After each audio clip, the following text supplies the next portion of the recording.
Yo, what's up, everybody? Welcome back. Today we are working on our neural network training framework. Yet again, we are working on using this thing to build up an application that will scan some barcodes. The end goal of this thing is that on my phone, I want to point my camera at something running at 60 FPS that scans barcodes quickly and well. You might say, this is a solved problem, what are we doing? And I would say, it's a hard problem, right? We don't use dependencies and we don't look up answers because that's cheating. But you know, if you take photos of barcodes in your house, you might see stuff like this, where trying to do like a one-dimensional scan is basically like quite difficult. Unless you have some like probably like pretty advanced signal processing. There's, you know, they get blurry with shadows. It can make it so that like you don't really know like what's dark and what's light without like abusing without like looking closely at like local contrast. There's stuff like this where, you know, there's shadow, like lighting can make this thing like unparsable without kind of looking at like the global context of a bar, all of this. So we're saying, neural network, sir, please, could you tell us basically if you think that, tell us what you think the bars are. We're not asking it to give us the numbers, we're asking it to give us the bars. And, you know, if our end goal of this thing is to run 60 FPS on my phone in a web browser, in WebAssembly, this has to be done like, how do I say this? We've kind of like set up a sequence of actions that we think will work okay for those constraints. And the idea is, I have my phone camera, you know, I'm like pointing it at like some stuff in the world, and maybe there's like some segment that we kind of want to get the barcode in. So we kind of like move the phone around, slide it around until in here, a barcode is in here. Boom.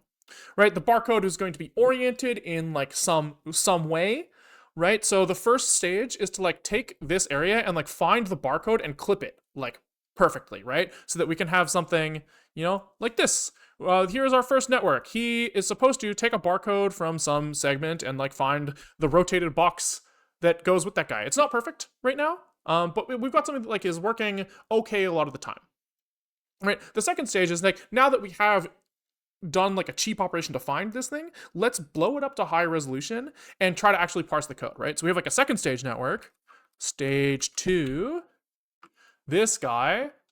And he's not very good either, but he's saying, given data that is like, you know, approximately aligned and approximately positioned such that it like fills the screen, can I predict a code? And this seems to work like okay. Again, we're not really perfect here, but we have like a version 0 of a network that will do something like this. You can see this visualization here is showing what the predicted thing is versus actual, and occasionally, if you look at the comparison graph, you'll see that like it gets one of the bars wrong, right?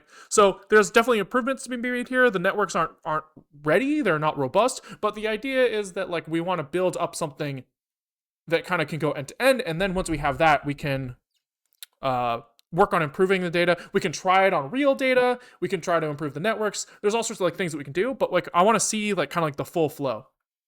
And so that's what today's about, is trying to build up an application that basically like takes these two isolated things that we've done and like sticks them together. And so when we think about like real application flow, right, we start with what? We have like our camera. We're gonna have like, we're gonna like in a web page say like webcam, right? And we're gonna ask for this thing at like maybe it's like 4K by 4K or something, right? Maybe something like that. We are going to have to like take some segment of the viewport and scale this down to whatever like the first network expects. Right now, I think that's something along the lines of like 176 by 176, right? So in the real world, this will probably actually be like a 1024 by 1024 segment or something. And so we have to like downsample this down, feed it to the first network. Then once the first network finds us the box, we have to like from this high resolution space, extract that thing, sample that to the size that the second network expects, right? So we're probably going to have something that like is expecting like maybe 600 pixels by like 50 or something, right?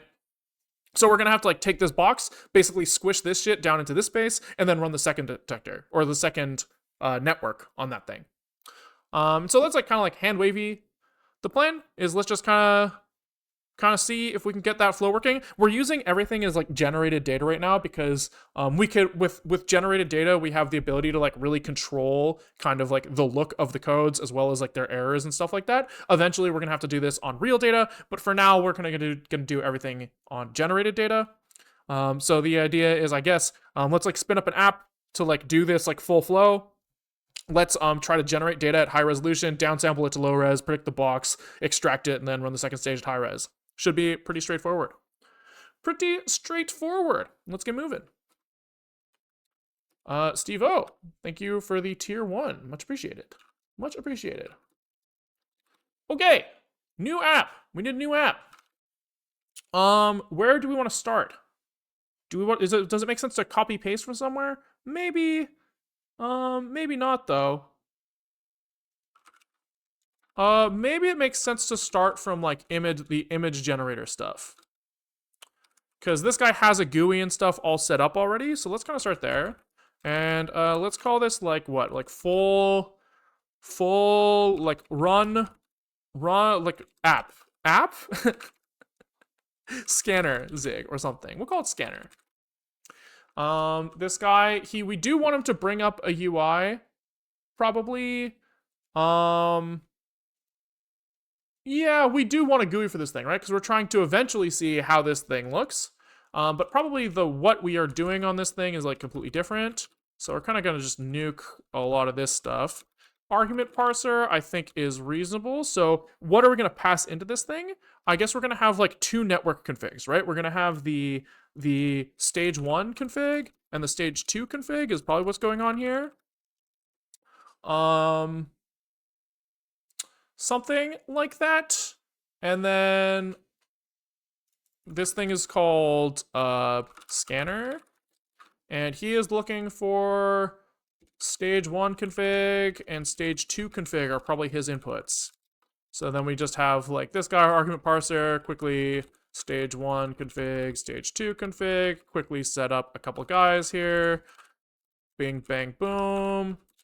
There's probably some duplication here that could be avoided, but whatever.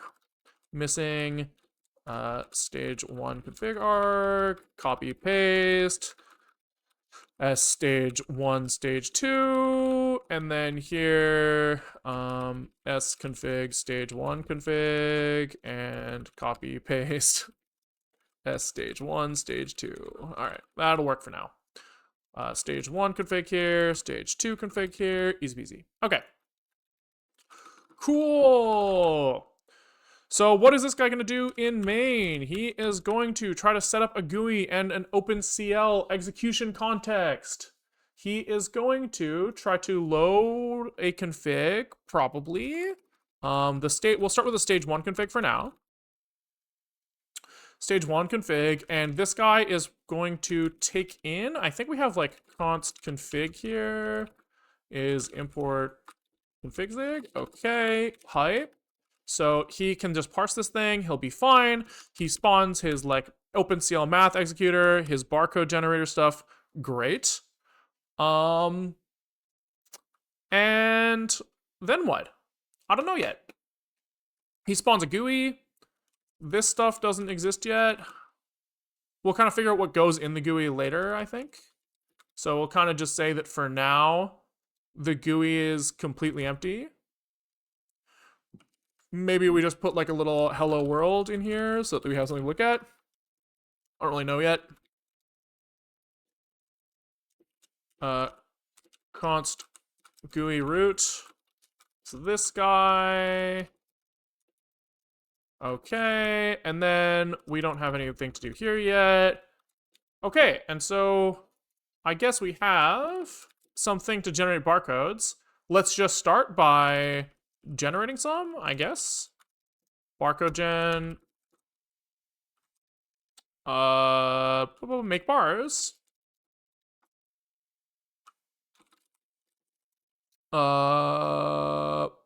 With some like config data ran params, I guess. Config data enable backgrounds. Config data batch size, I guess. We're gonna have to like figure some of this stuff out eventually, but let's just start here. Rand source is a math rand source, and hopefully this guy, does he have defaults? No. I guess we just start him at like seed 0, counter 0, and like figure it out from here. Okay.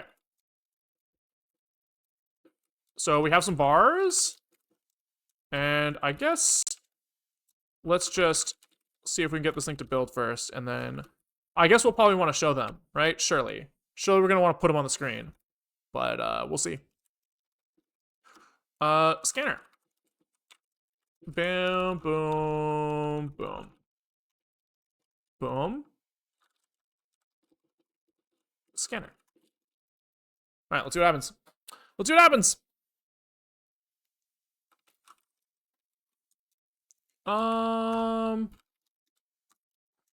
What's he mad about? This guy's like, I want a pointer to that thing. Sure. If you say so. All right. Oops, wrong thing. Zig build and zig out bin. Smelly. Nope. I already forgot scanner. Here we go. Zig out bin scanner. Here we go. He's mad, so we have to set up some stuff. Backgrounds 3, stage 1 config. Comes from demo stage 1 network config, and stage 2 config comes from demo stage 2 network config. Easy. All right, this spawns a GUI. Nothing's crashing. I guess we probably want to start by displaying the stuff. So can we, I guess, we probably want in our widget factory maybe a image ID here that we look at. Probably want like some layout where we make a layout. Bang, bang, boom. We probably use that layout as the root thing for now. And we probably say here, we have like, let's put a label in that thing. So we say, let's say image ID goes here. Then we push a widget that's like a dragger. That gets the current image ID, displayed image ID probably here, maybe as a U32. Comes in from here somewhere, so make drag. He's like, I want to update this U32 value, or show this U32 value, I should say, that comes from displayed image ID, and on change, I'm gonna say, could you call GUI action update displayed image? Okay, cool. I guess it's like actually gonna be like gen update displayed image. Okay, so that we can look at many, and then we're gonna say every like 20 pixels, or maybe every 100 pixels, like make a change of 1 is kind of what we're trying to say there. Okay, so now we just need this guy to have a thing that says like update displayed image with a U32, and we'll have a function here, gen update displayed image, which takes in a U32 and returns a GUI action, which says just return this thing, please. Easy. Then when we run each iteration of our GUI framework, we say, if you see update displayed image, we do something like, we must set something somewhere. I don't know what, but I guess it's here. Displayed image ID. We probably clamp this thing. Right, so we have like val between 0 and bars dims get like last dim or something. Footlong icicle, thank you for the tier or the 10 gifties. That's much appreciated. Much appreciated. Thank you. Thank you, thank you, thank you. How kind. Okay, so now when we run this thing, we should have a little what's this thing guy pissed about? Expected 1 arguments, found 3. Oh, oops. We should see a little slider that we can move and doesn't really do a lot of anything, but should do something. Drag. Whoa, what's it bad about? Comp time only return type. Whoa, what the fuck did I fuck up here? Make drag takes in a type or retriever, action generator, drag magic. Okay, that seems fine. Is this where it's falling over? Has to be, right? What the fuck? Am I stupid? Maybe a pointer here? Yeah, there we go. Okay, so we should see a dragger that we can move up until however many things are. This moves way too slow. And then we have to actually make it show the right thing. But so this is going from 0 to 64, which is the batch size, which is great. So now we just need something to show that thing. So I think we have this like training sample view widget right now, which feels like what this is supposed to be. All right, so we have this guy sometimes, copy paste this from the other guy. He needs some sort of like allocator who is a GL allocator. So I guess we do like GUI, alloc, GL, make sub alloc. Why does he take in this guy?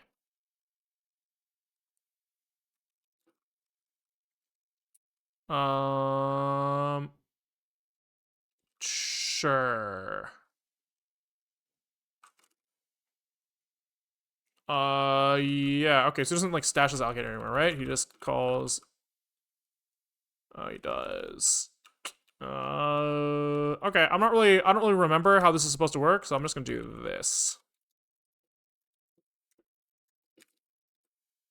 Okay. He doesn't like this for some reason because this isn't used. So we have to put this in the UI somewhere, probably. Almost certainly. So we have like layout, push widget, image view as widget. And what is this guy mad about? Forgot to try here, probably. And on rec stat, can we do null here, I think? I don't really care about that for right now. And then this guy, try here, okay. And so somewhere we need to set the image view to like set image, okay, with CPU image. How's this used? This guy takes a CPU image, which is data U8 and width. Oh, so I think we have something for this. It's like training sample view, grad tensor to RGBA CPU, gray tensor to RGBA CPU. That feels right. That feels right.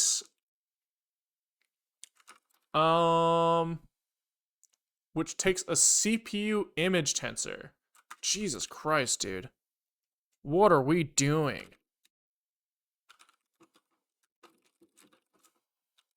We must have done this somewhere. We must have done this somewhere. He does this. Set image grayscale. So he just calls these two things. Yeah, okay. Okay, then. Yep, okay. I'll take it.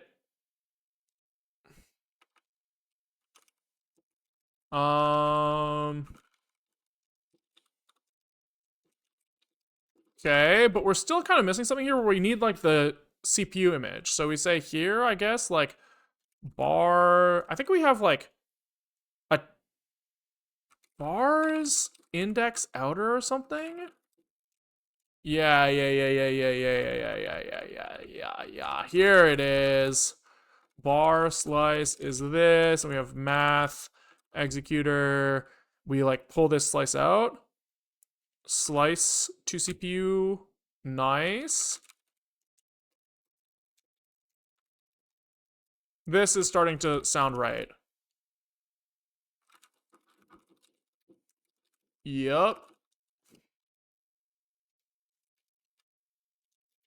Okay, this is starting to feel like something. So here we have the like image like this, and we like set the image here, and then every time we update the image, we do this thing again. Yeah. We need bar slice as well to be updated here. But I think we're starting to look a little bit like the right thing. I think. Try here, I guess. Okay. What else do we miss about now? Expected this thing, found that thing. Right. So we're supposed to do like, image event wait, and then like this. Oh my god. Jeez. Okay, this is a disaster. Math tensor. Oh my god, what an awful API, man. Dims is bar slice dims, I guess, and buff is image val. Jeez. Jeez. Okay, does this fucking fix everything? Delete this for a second. Does this like at least like compile? Types line up, okay. And do we see a picture here? Okay, that's good news to some extent. It's not what I was hoping for, but we're close.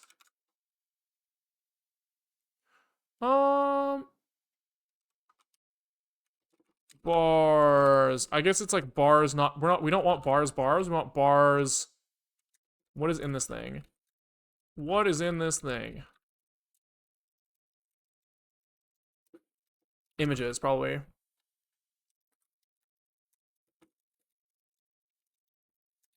Okay, there we go. Looks solid. Be careful with allocated usage in the run loop. Right now, you're calling reset scratch over frame, which compels unnecessary churn if objects persist across frames for better perf and blah blah blah. I think it's fine. I like understand what it's supposed to be doing, so I think we're good. Okay, good. Now we just need to make this like update. We should make this update. So this guy kind of like fuck this shit, but like whatever. Copy paste this for now. I don't give a fuck. Now we should be at the point now where we can at least have a thing that shows some pictures. All right, cool. Cool. He gets mad if I think I forgot a -1 on the clamping of the ID. He shouldn't be able to go up to 64. Should only go up to 63. Okay, there we go. So we can show some things. Okay, so we have an app.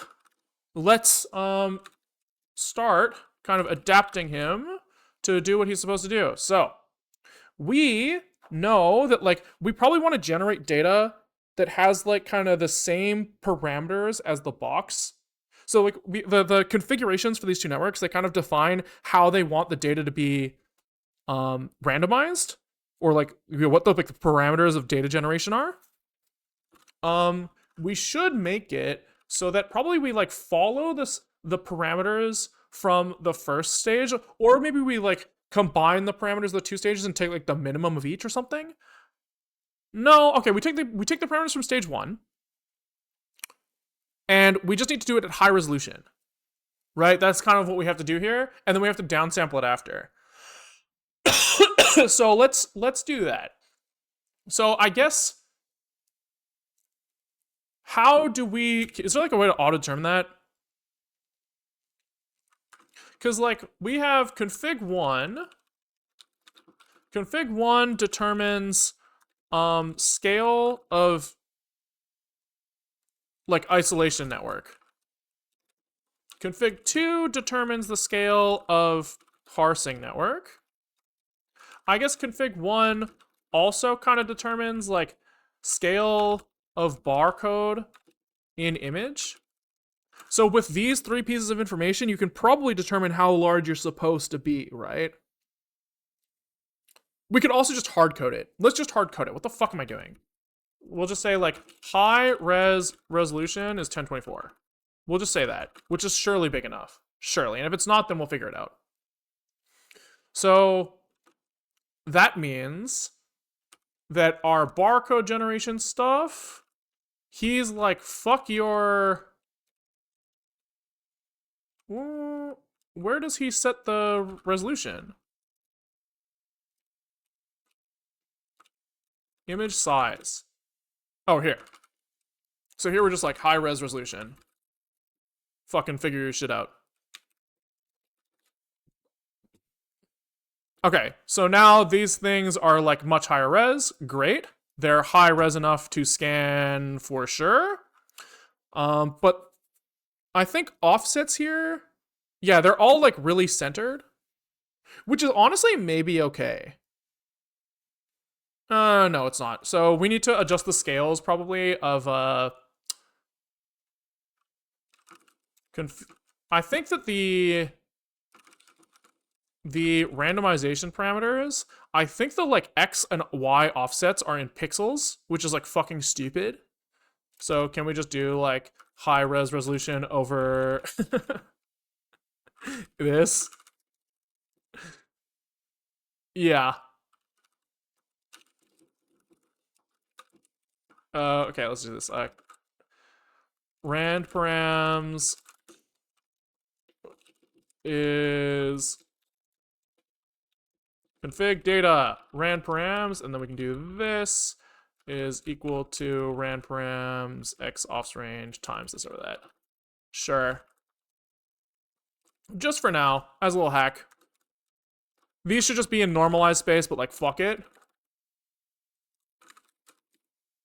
Fuck it. This guy doesn't like this because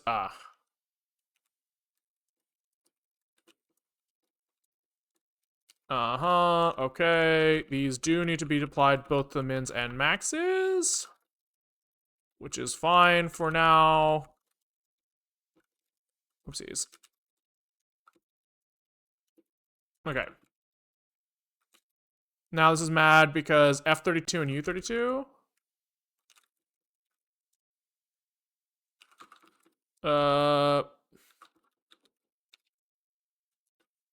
Fine.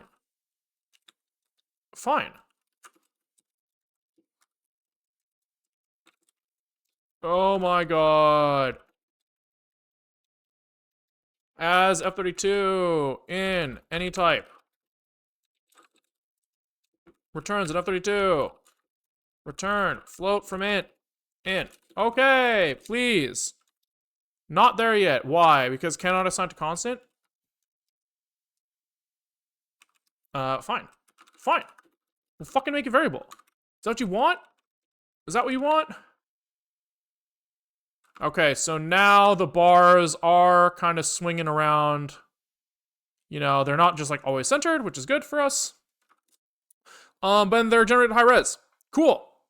So now we need to implement something that will take these barcodes that we generated, these images that we generated, and like basically just downsample them to lower res, right? So we have like a target resolution of whatever the fuck our config says. What is it? It's like stage 1 config JSON. So this guy wants an image size of 192 as his input, but we've generated things at high resolution, but that's fine. So we just need like math executor to have something that's like downsample. Which should be pretty straightforward. Should be pretty straightforward. Downsample. So he's gonna be like, give me some shit. And I guess we have ourself as an executor. We're gonna be like, take an input of a math tensor. Okay.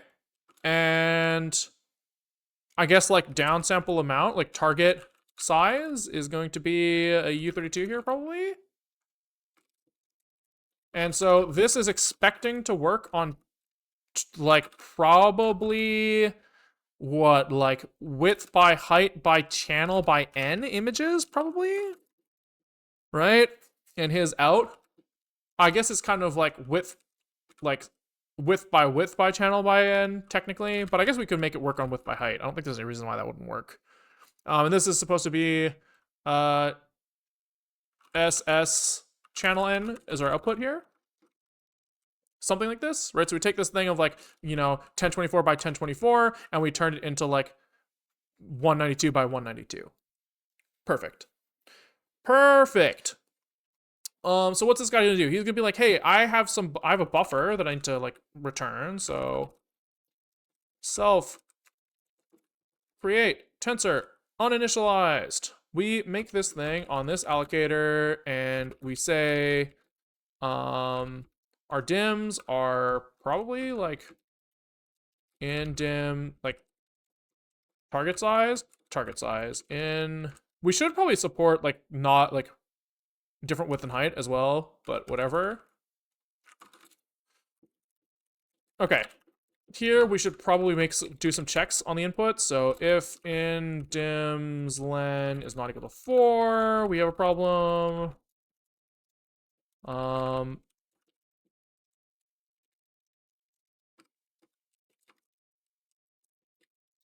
If dims, is that kind of it? I guess, yeah, I guess so, huh? It's kind of it. So then we are going to be like self executor, execute some kernel. And the kernel's gonna be like self downsample kernel, I guess. Sure. And how many pixels are we running this for? The output, right? We're gonna do each one of these. Each thread on the GPU is gonna run for 1 pixel in the output, I guess. So this is probably like ret dims num elms. And our arguments are like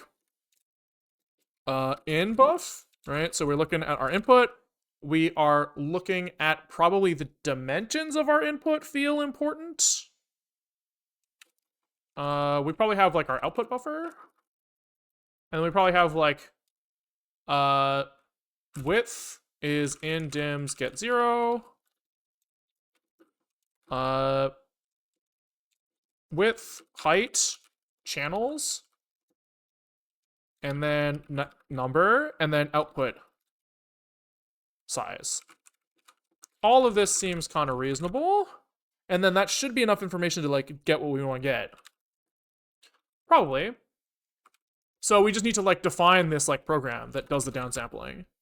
Right? So here we're like downsample program content is downsample CL. Somewhere we need to like initialize this thing.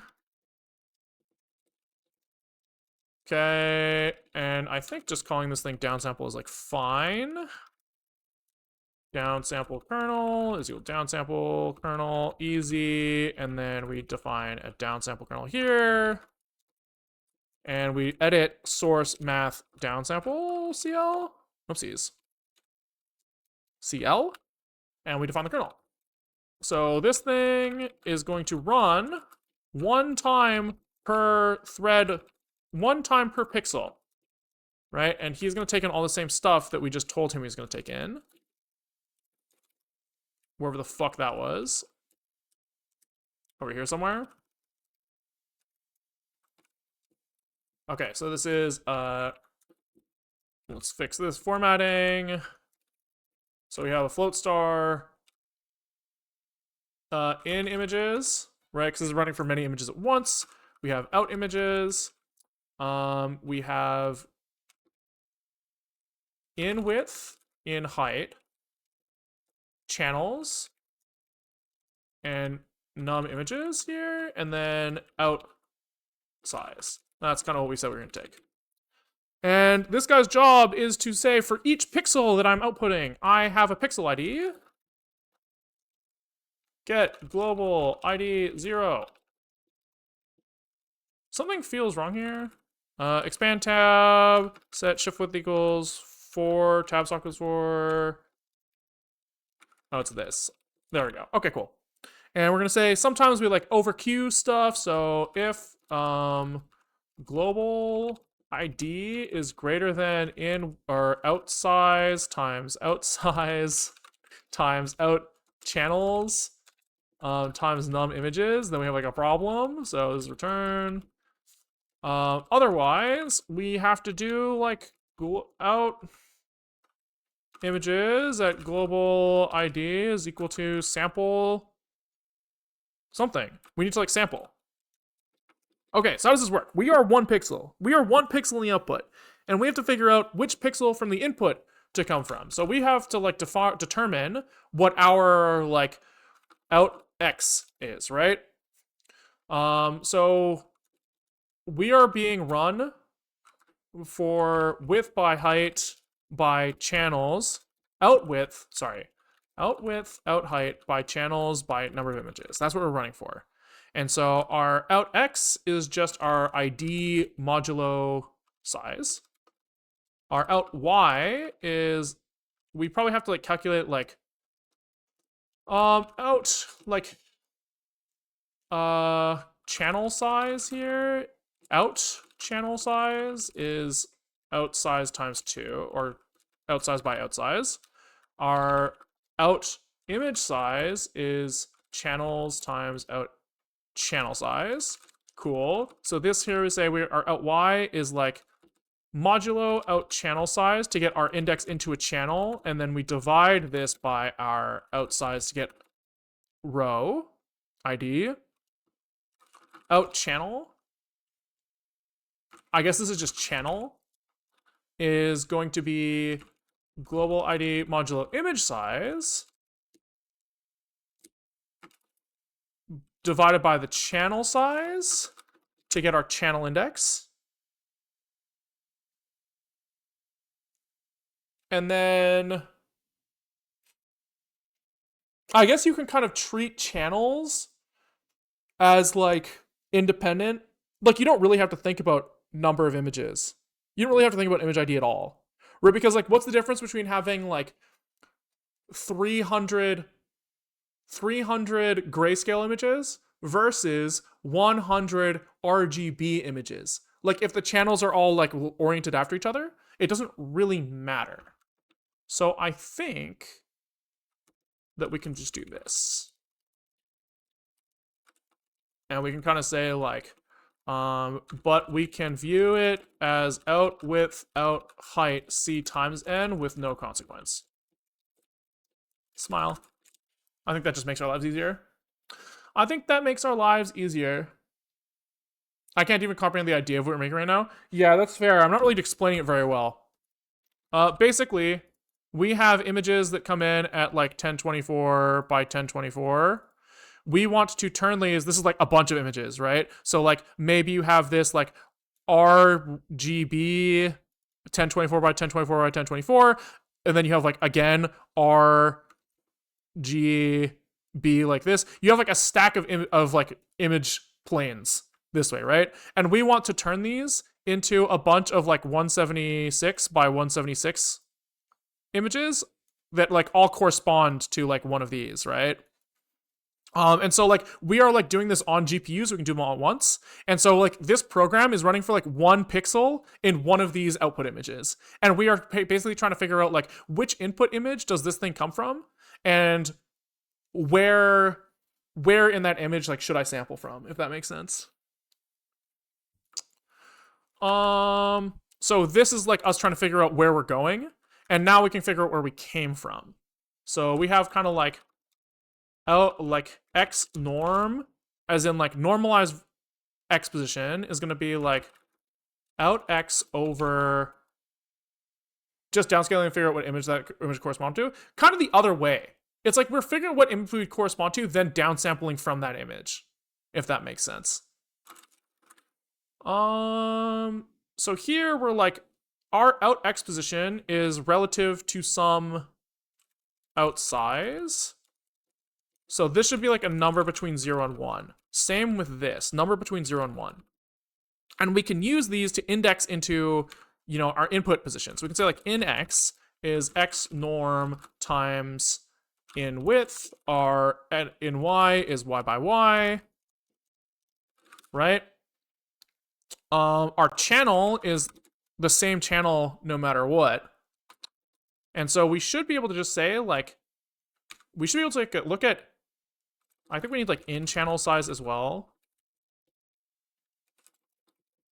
And we probably have like, in, yeah, I think that makes sense. So then it's just like, I think we look at in images at channel times in channel size plus in y, these are already truncated, great, times in images in channel size plus in y times in width plus in x. This is where we come from, and we're going to out global ID.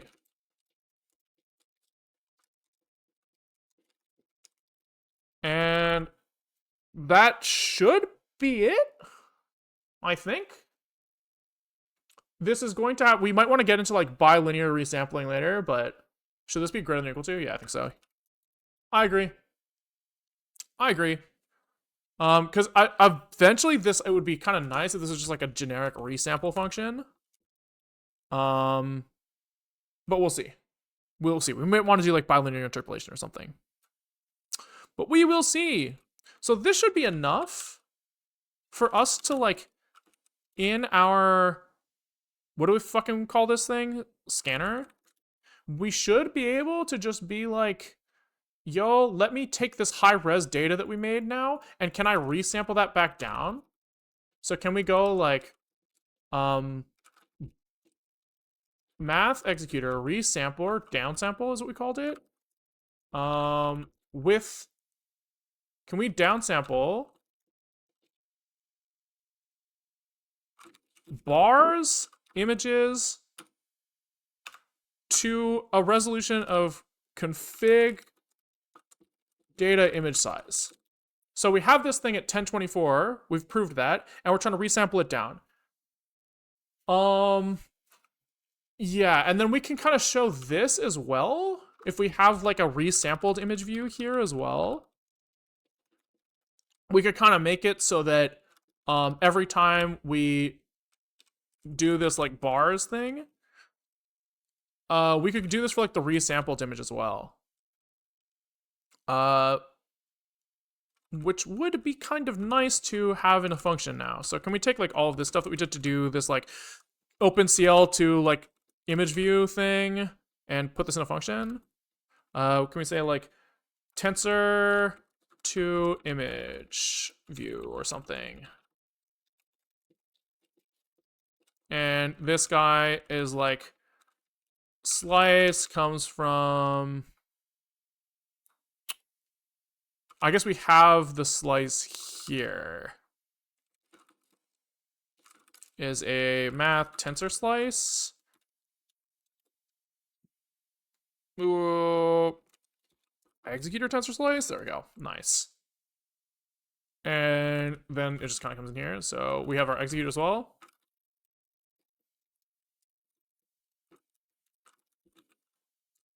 $176 is an odd choice. Yeah, it was like 3/4 of 256, I think. OpenCL has special handling for image data, by the way. I know that it has like 2D dispatch, but I don't really understand at this point like why I would want to do that, so I just don't. I assume that it's like maybe better for like memory throughput, right? You could probably, either the executor can probably make better decisions about how it's going to like pre-cache memory if it knows that you have like width height structure to it or something, but I don't know enough right now, so I just don't do it. Is the easy fix. The easy fix.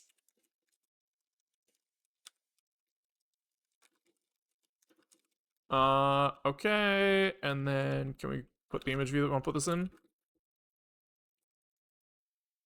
If you are like, I know why, and you want to tell me, I'll fucking listen. I think it's more about memory movement, so I think it probably interleaves the RGB channels that accessing them has better coalescence. Makes sense. Makes sense. And I'm just too lazy to do that right now, so I'll keep doing it the stupid way.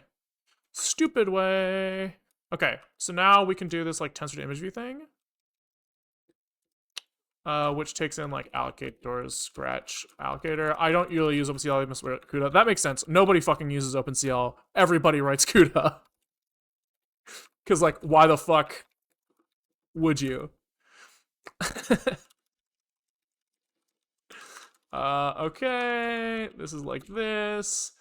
And then we have our math executor. And what else does this need? He needs the image view. So this is the image view like this. And then we want like a resampled image view as well. So we just do the same thing with resampled instead here, and the resampled image view here. And then this should be kind of like the same. Should be. And then we just need to put the resampled image view into our layout. And it probably, we actually want like a scroll view here now. This is probably getting big enough that it needs to...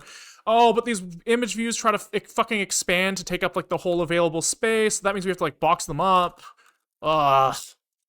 Fine, dude. We'll fucking do that.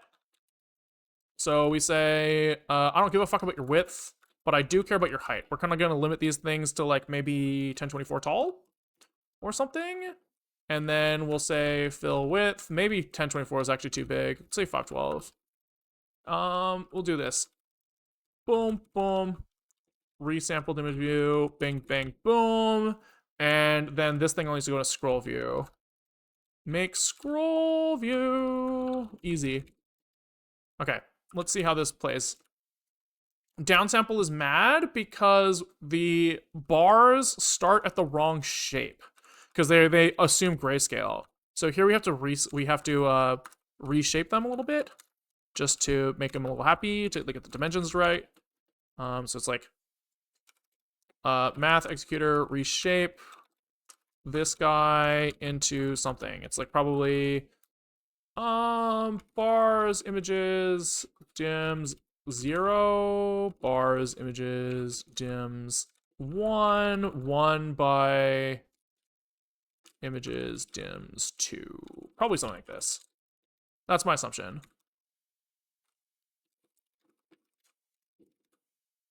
What is this about? Allocator? Okay.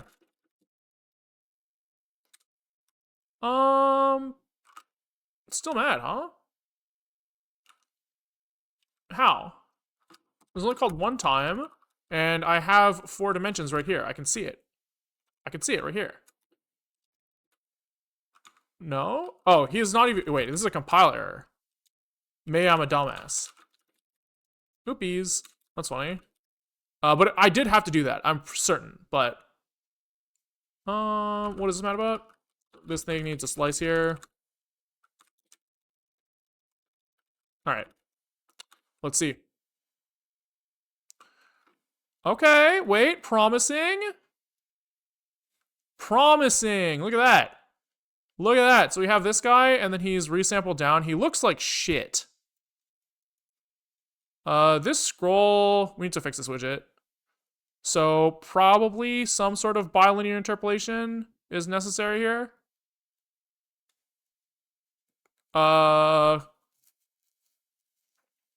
Yeah. Surely. Surely. Because that's not what we trained on. I can guarantee you that much. It looks like way too harsh. So can we, in our downsample, I guess we start doing some interpolation. So our X, in X and in Y, these need like to be lerped in some way. Lerped in some way, right? So we probably have float lerp, a float A, float B, float T. And what is this? It's like if T is 1, I want to take B. If T is 0, I want to take A, which means it's like T1 minus T times A plus T times B. Right? So T is 0, we take A, because this is 1 times A. T is 1, we take B, and then I think that works out. So T is 0.5, we get half A, half B. It's halfway between them. Because that's, you want like the average, right? So A plus B over 2 is the same as 0.5 times A plus 0.5 times B. Yeah, I'm pretty sure this is right. Pretty sure this is right. I don't have any problems on my GTX 1660 Ti, rich people problems. Hell yeah. Dude, that's crazy that you've managed to make that one work for so long. I think I've upgraded. I had a 1070, and I've upgraded like 4 times since then, probably. Like, no joke. I'm pretty sure 4. Because I definitely had like a 30 series. I had a 2080, I had a 30 series. Now I have a RTX. What is it? I don't remember. 7600 XT or something. So yeah, that's 3 upgrades at least. And I'm sure there was probably another one in there. Okay. So we need to figure out like how far into this pixel we are. Right? So we want to do like float x lerp is going to be like x norm, like just like an f mod of x norm and 1, right? To get the remainder. And then this means that we need to sample 4 pixels, right? We need to sample the pixel that we are and the pixel next to us.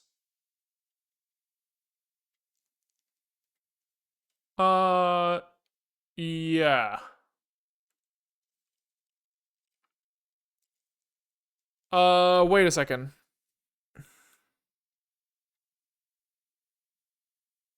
There's a problem here. This doesn't make sense. So if I'm going like 4 small pixels, or like, you know, I'm taking like 4 small pixels here to like 1 big pixel.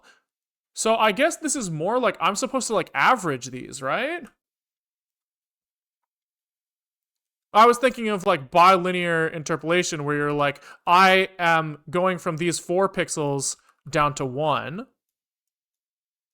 Like I am, and so it's like, what color do I, sorry, it's the other way around, where I'm trying to upsample. So if I'm going like, yeah, there's something where you like look to your neighbors and you say like, oh, I'm like 30% in from the left of this one. Is that what I want? I'm not sure. I'm not sure. I think we need to look at resampling methods to like understand. Because I don't understand, I don't think. I just need to like look at some pictures. Also, the fact that both of these zoom when I scroll is really annoying. Let's fix that. Apply zoom needs to be only if input bounds contains mouse position. And then also, we should not scroll the outside thing. So can we also say like input bounds consume scroll here? Or sorry, input state consume scroll. It's just like fucking annoying. Fucking annoying. There we go. There we go. Much better. Yeah, like, I guess I like don't understand. Maybe there's a good chance that this is fine. Maybe. But I want to know, can we, like, why would I expect bilinear interpolation to work better here? I guess is the question. Because, like, it's likely that the pixel that I picked is in here. Right? So I almost feel like it's like a blur. Feels like what I want. So can we look at, like, can I just, like, try pill maybe resample image, Python PIL resample. Is this like a thing we can do? We can just play with like the different options here. I assume that he has, I want like, dude, I want the fucking docs. Give me, I don't, like, what the fuck? Give me the fucking API docs. God damn it.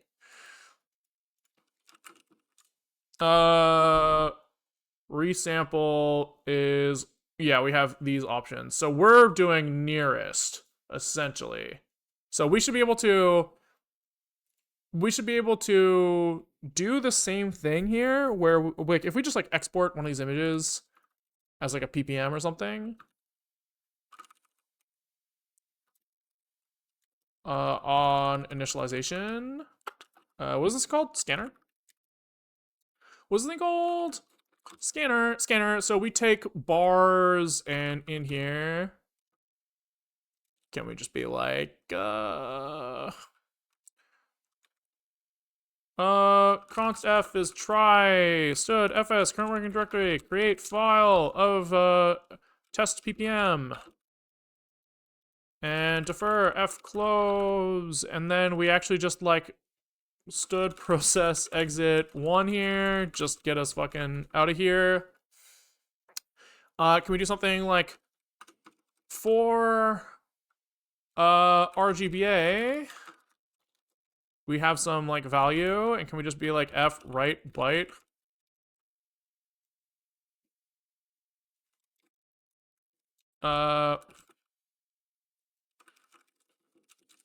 There we go. And so just before we do this, we have to be like f writer print the header of this thing. So it's like p6 width by height. So we're trying to do like this, and I think it's like 255, and then this. I think this is the format of this image format. And then we just need like 1024. Actually, I think it is hard coded right now. This is good enough for now. Good enough for now. We can make this work. So if I like build this now, do we get our output? Like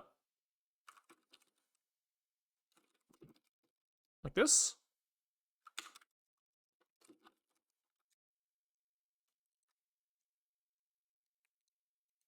XG open test ppm. It's wrong. Probably no A. Probably no alpha. For 0, RGBA len times 3 out of 4. We look at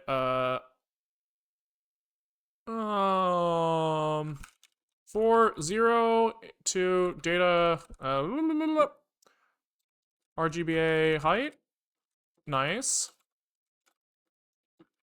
For this in width. Nice. Then we write the byte of RGBA at y, like x times 4. What am I doing here? For 0 to 3? Yeah. Yeah, it's like something like this. Jesus Christ, dude, what am I doing?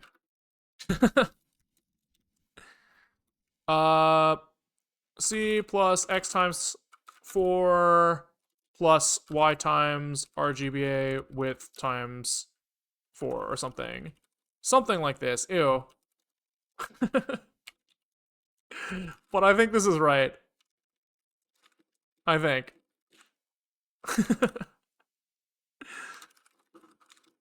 We'll see. We'll see.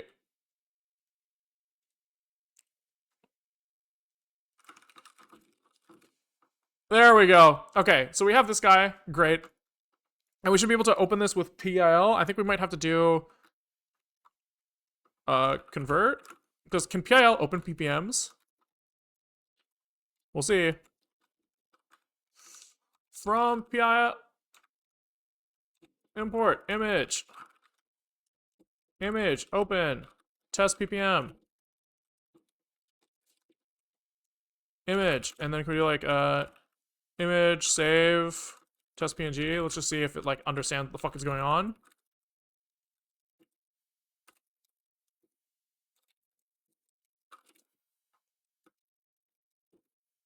Yeah, cool. It does seem to understand it, which is good. And so now we can do this like resizing thing, right? So we can do like image resize to 176 by 176. And then save test PNG. And then does this look like what the fuck we're making? Like, how fucked is this? Yes, this doesn't look like what we did, right? Like, it's pretty clearly not what we did. What do I fucking call it? Scanner. So why the fuck does ours look so shit is a question that we need to answer ourselves. Let's get rid of this like file reading stuff again.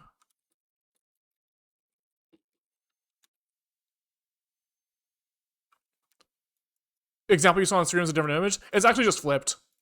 It's the same picture, just upside down. You know? You see what I'm saying? This it's just because OpenGL y-axis is inverted. So like this is pretty clearly worse than this, right? This is what I want to see. This is what we're getting. Right? So it's like, what the fuck are they doing that we're not? So I thought that this could be one of... The default filtering is resampling nearest. Oh, maybe we're always flooring. Maybe we're fucking idiots and we're just always flooring. That's probably not helping, right?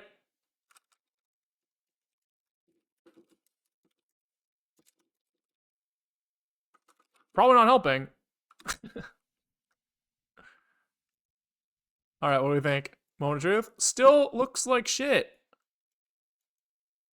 So how is this not, like, it's weird to me that we're, like, close. Being close is shocking to me. Because it means that, like... Are you sure there's no loss with PNG from with PL? Shouldn't be. Shouldn't be. I guess we should also, like, just quadruple check the dimensions here.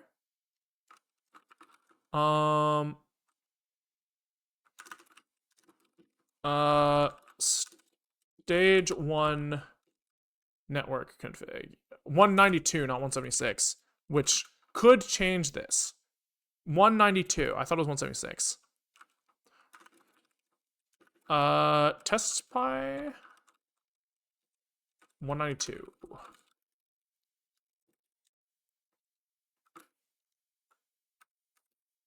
So this is 192 by 192 now. Still looks way fucking better. Way fucking better.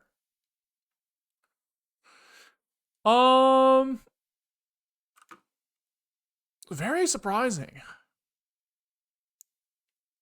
So, okay, we can also look at, like... It's pretty...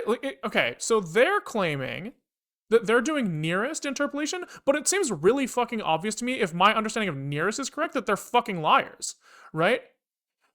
Because, like, here, this is supposed to be fucking white. It looks like they're interpolating. Yeah, it doesn't look like they're just, like, fucking grabbing. Oh. I'm sorry, I misread this. We do need to do this. They have bicubic by default.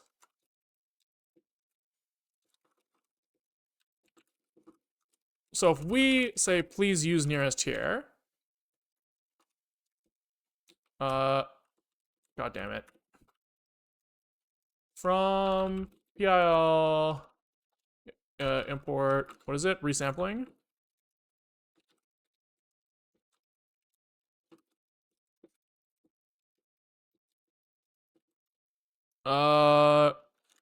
Is it like image resampling nearest or something?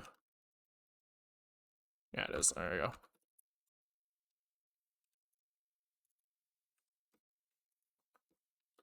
I mean, even this doesn't look like it's doing nearest.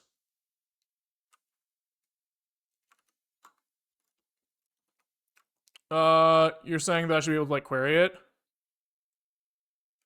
Maybe. Okay, what else is in here, by the way? Reducing gap. First, reducing the image by integer times. Second, using the regular resampling. The last step changes now. Oh, is this by default? Default value is none, no optimization. Maybe try box for floats providing the source image region, but this is fine. This is just default. This is like we're doing like full image. Yeah, I don't know what I'm not understanding because like resampling nearest, if I'm like not stupid, like shouldn't it just pick one? Like pick one nearest pixel from the input image. Ignore all of the pixels. So like the fact that these are gray, like it seems so obvious to me that that's not what's fucking happening. Right? Like am I high? Right? Because like these aren't fucking gray. The only gray pixels are right on the fucking border. And it's like, what are the like? There's no shot that every single one of these is like picking from the borders there, right? That's like it seems so unlikely. Box resampling, not the box. Oh, I see.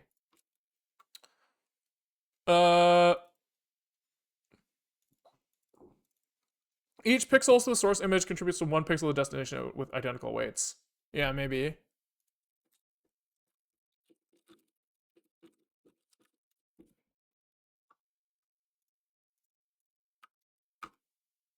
Maybe this thing isn't reloading as well. That's a good real option.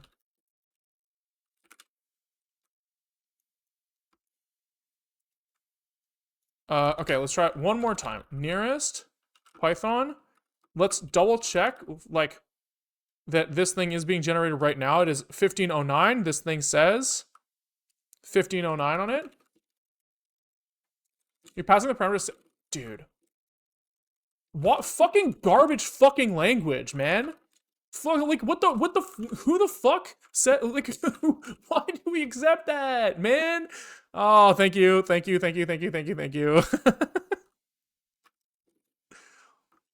Okay, so this looks shit. Right? This looks like shit like ours does. We both look like shit, which is probably the expected behavior now, right? Does this look like what we made?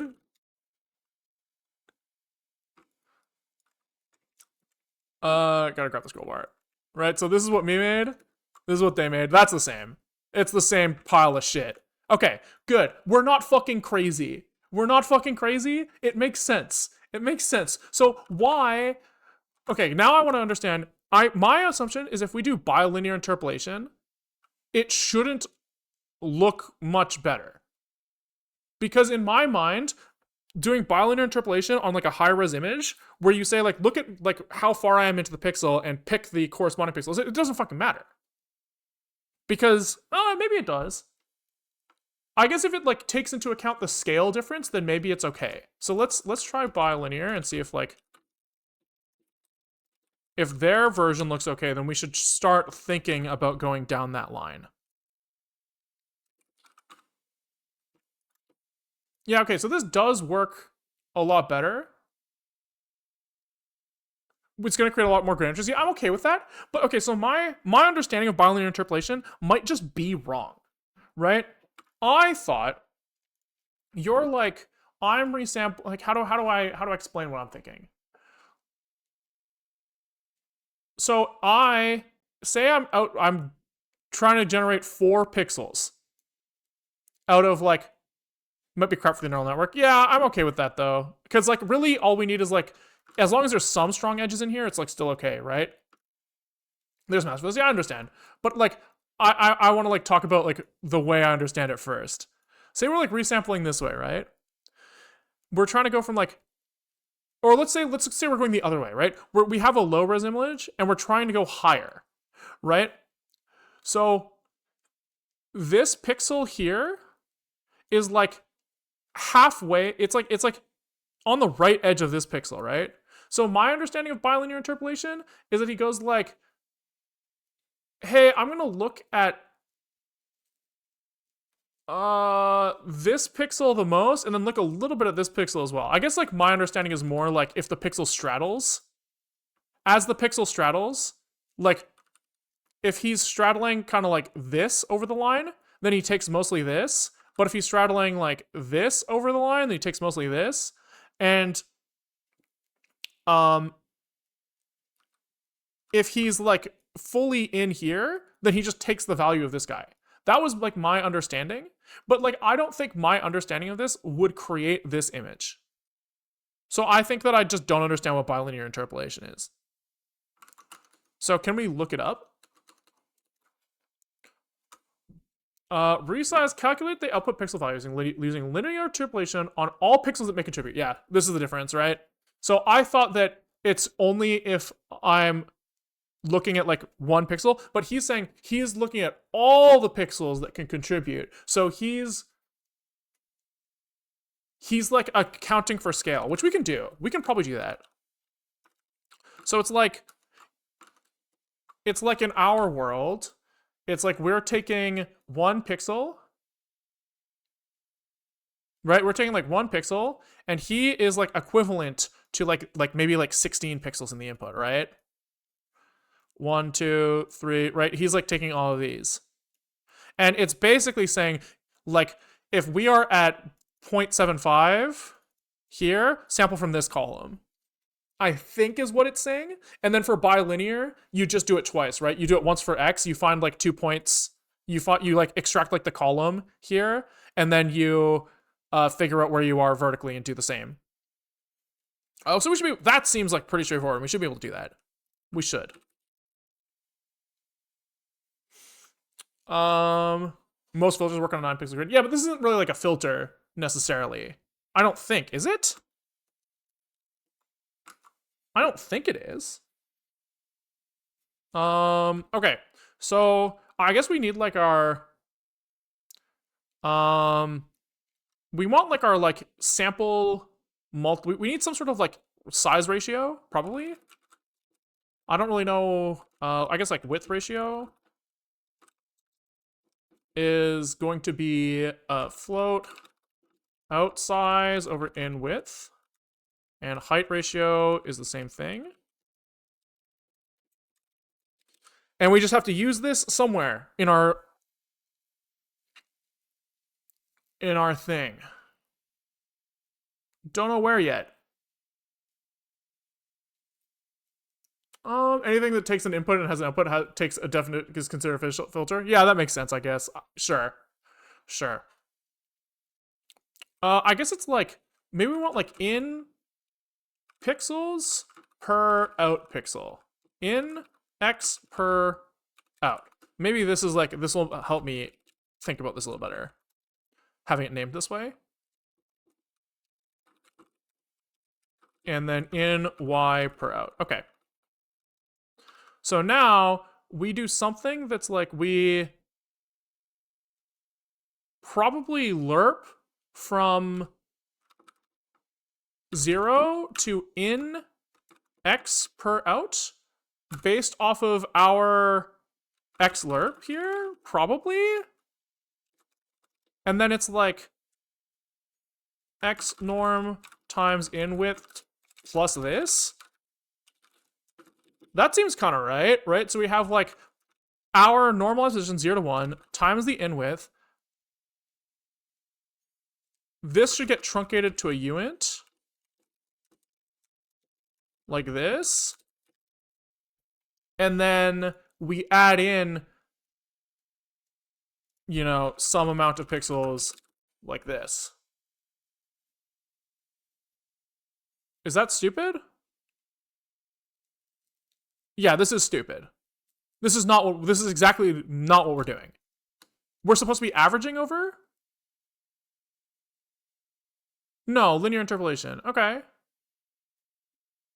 Okay, wait, so this does seem like it makes sense. Wait a second. How is this different than what I was doing before? So here,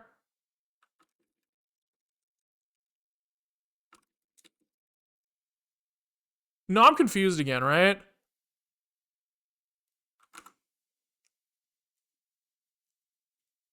For transmission over 2x2 environment in the image.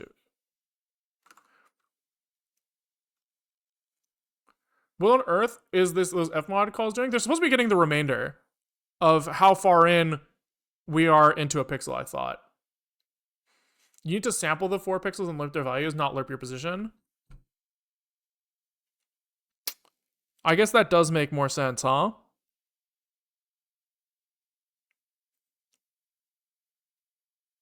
Yeah, sure. I could buy that that's the answer. Yeah. So it's but I'm back to being confused about like how there's so much gray. Cuz like I think we just have to I just have to look it up. We just have to look up what it means. What is bilinear interpolation?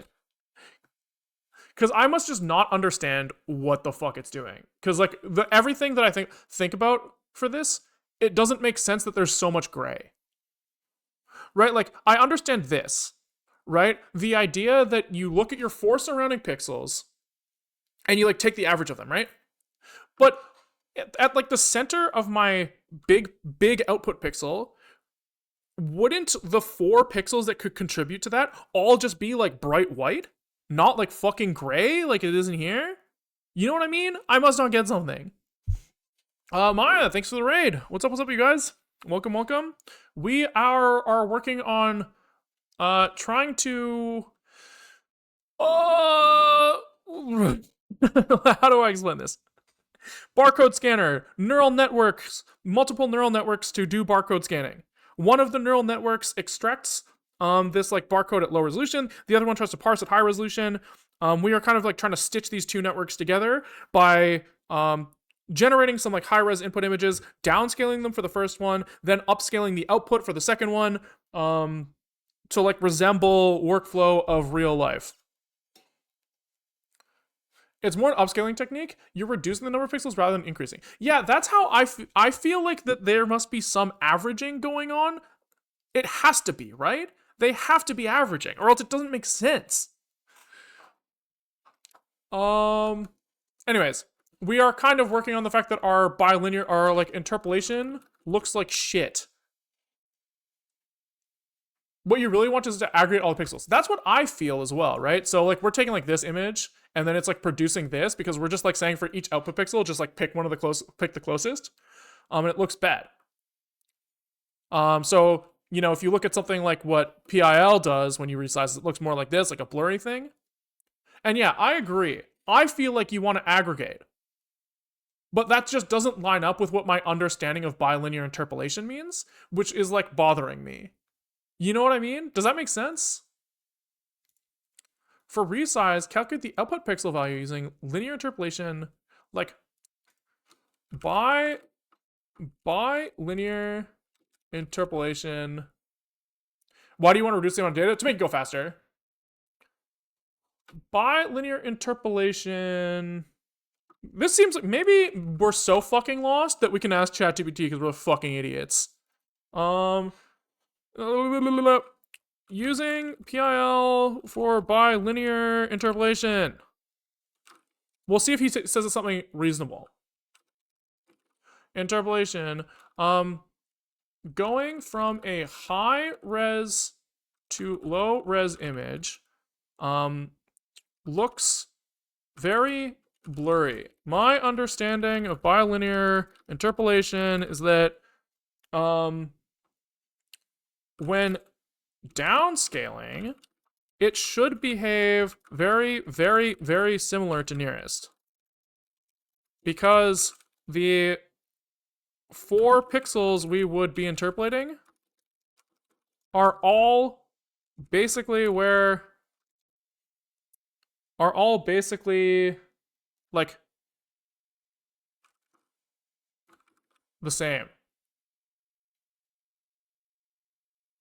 Why do they do averaging or something on the way down? Let's just see if, like, is he like, you're a fucking idiot?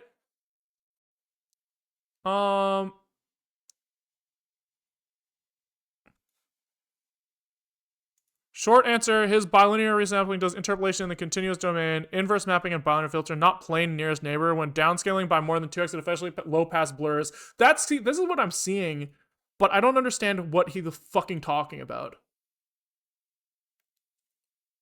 I assume that if you're doing 300, 300 to 100, 100, it averages each 3x3 pixel block. But sure, I'm okay. Like, I agree. I think this is what it looks like is happening. But what's bothering me is it doesn't match my understanding of what bilinear interpolation means. You're coming at the problem from the wrong angle? What do you mean by that? So this guy might be an idiot. He might not be, but he does seem to like. Yeah, inverse mapping with bilinear interpolation, not a multi-pixel average for large downscales. So he is saying that it's not what I'm thinking. I don't know what the fuck he's saying that it is, but it doesn't really see. There is something that I'm missing. Okay. So what do we do here? What is the play? We need to understand, which is maybe like, can we just look at the fucking code? Maybe that's the fucking play.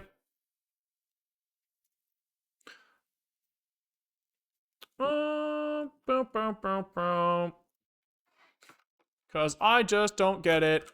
I just don't get it.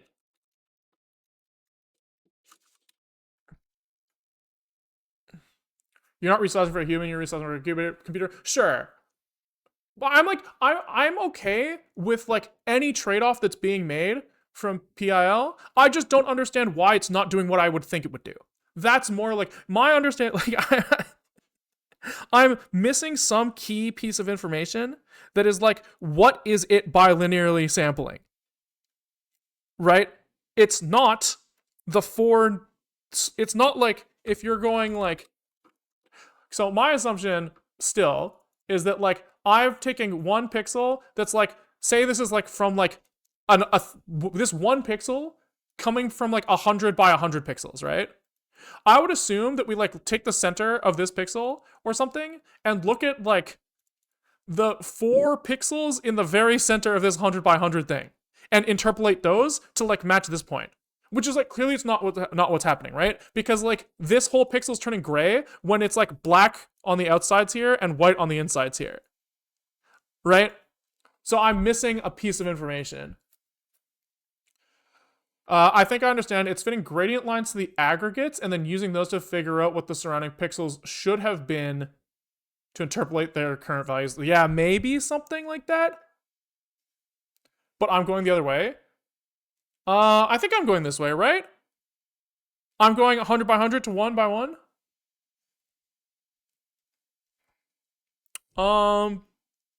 Anyways, let's just look at what their code does. Maybe we can figure it out that way. So I guess we have like image pi. Nope. Image. Yeah, you're taking 100 by 100 and reducing 1 by 1. Interpolation of any kind is not the right tool to use. I agree. I just want to be so clear that I'm 100% on your side there. But then the thing that keeps fucking choking me up is then what the fuck is going on? Like, how come when I type bilinear interpolation into Pillow, does it look not like shit? That's my problem. Right? If I asked it to do bilinear interpolation and it looked just as shit as it did before, I'd be like, yep, that makes perfect sense. Interpolation's the wrong tool. But then it doesn't look like shit, so they're doing something. And I don't know what it is. Okay, so they look for filters here. They have image resampling.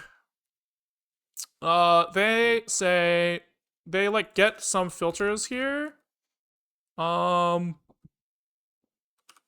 If reducing gap is not none and resample is not equal to this. So reducing gap, is it none by default? It's none by default, right? So we're not in this case.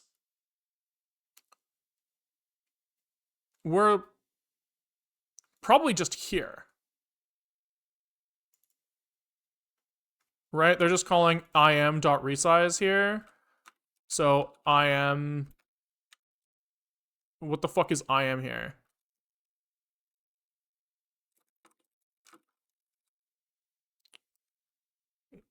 Dude.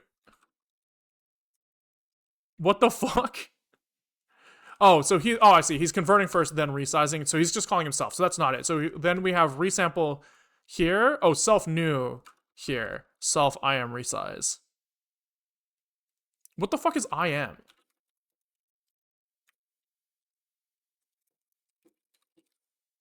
Class image.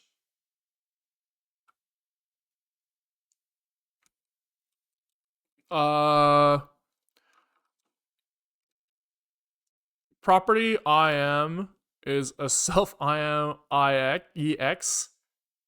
No, that's an exception. Return self IM, which is an imaging core.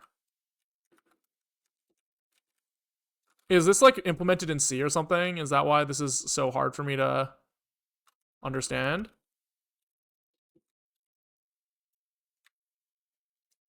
Probably, right? The C imaging module is not present. Yeah, okay. So then they have some sort of like export here. Yeah, that makes sense. That makes sense. So they probably have some sort of like C file here. So they have this resize function that does what? Imaging resample. Well, what are these? If box's coordinates, else if it's nearest, else, yeah, okay. So we're looking at imaging resample, which is here. And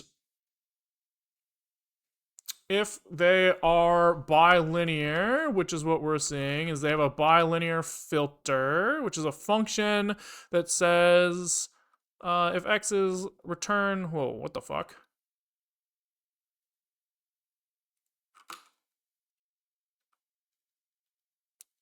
Whoa.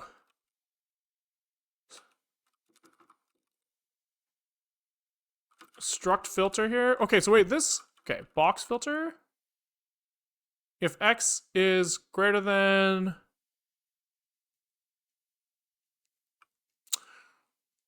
oh, sure. So he's generating like a n by n filter by calling this function with different inputs is like what this thing is doing probably. So their bilinear filter is saying like give me between 0 and 1 essentially. Sure. Okay. So when we use this thing, he's like, yo, I'm going to use this imaging filter. And how does he call him? Yeah, okay. I see. So he's creating some filter with a kernel that is probably large here, right? He's probably saying, like, I've got my input size here, and I'm looking at like my X position in that I'm extracting from. So this is gonna be like full image, um, essentially. And he's like, my input size to this size. So pre-compute coefficients probably is like creating something that's like outsize over in size or something. Probably his outsize. Interesting. Yeah. Okay. So he is running this like filter for each position of this image kernel that he's creating. And our filter is, what is it again? It was bilinear, right? So he's, yeah. So he's like, he's making like a filter, I think, something like this. So he's like saying like if I have inputs like 100 by 100 for my single output pixel, right? Like a 1 by 1. I think that what this is doing, just skimming, I could be wrong here, is I think that he's creating a 100 by 100 image kernel and pre-computing coefficients such that like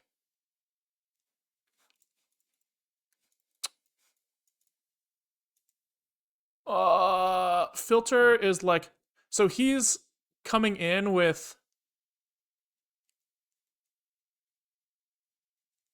well, it depends on what SS is here.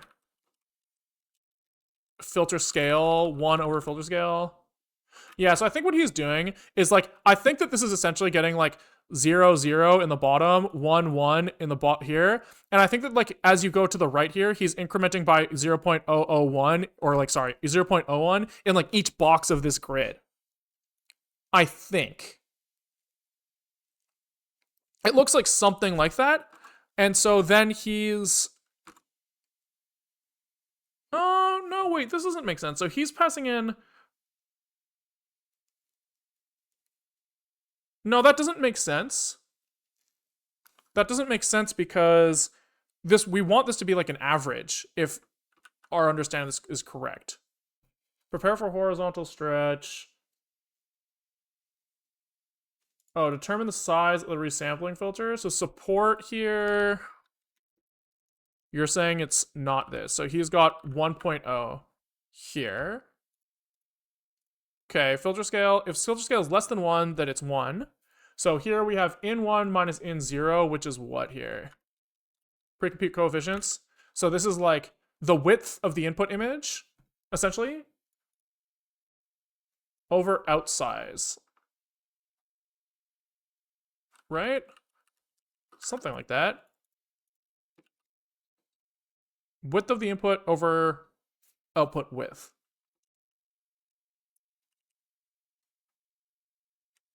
Unless box could be, let's double check what box there is. Image resample.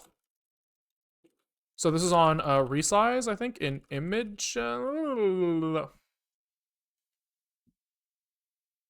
don't remember. It was here. This thing was called from resize, which got the box from X and Y size. Yeah. So 0, 0 to X size, Y size comes in here. 0, 0 with height. Yeah, I agree. I just want to double check. So that means that here we are pre-computing coefficients for some kernel with, this is 0 to in width. So in our 100 to 100 case, this would be like 100, this would be 1. And they're pre-computing coefficients 100 over 1. So filter scale here would be 100, which would be stay at 100.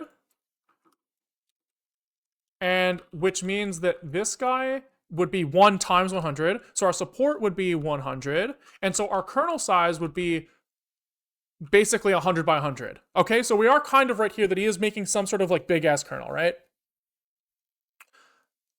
Then what is he putting in each of these things? So I assume X max here is like, yeah, center plus support. Sure. So it's like something on the order of like 100, right? 0 to 100. He's setting this thing by X plus X min minus center. So X min, I assume, is so for each pixel in the output, they're calculating the center of this thing. No, this is only for coefficients. So outsize is confusing that they're iterating over output size. Oh, interesting. Wait, hold on. I missed a piece here. So they're iterating over each output pixel and like adding to something here. Confusing.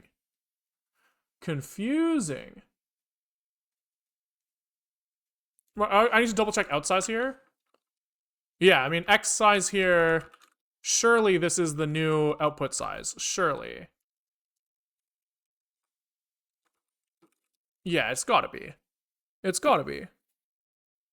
So they're iterating over outsize here is in one dimension in this pre-compute coefficients. So this is going to be 100. So they're iterating from 0 to 100 here.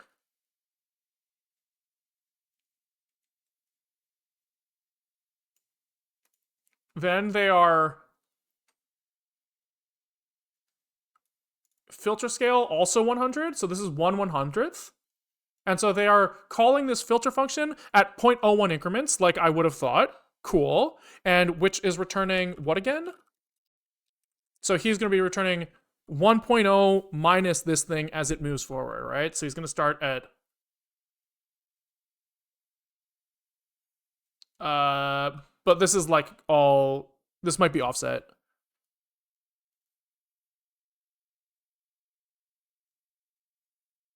Is this just making like a Gaussian blur or something? Or like a bilinear fall off blur or something?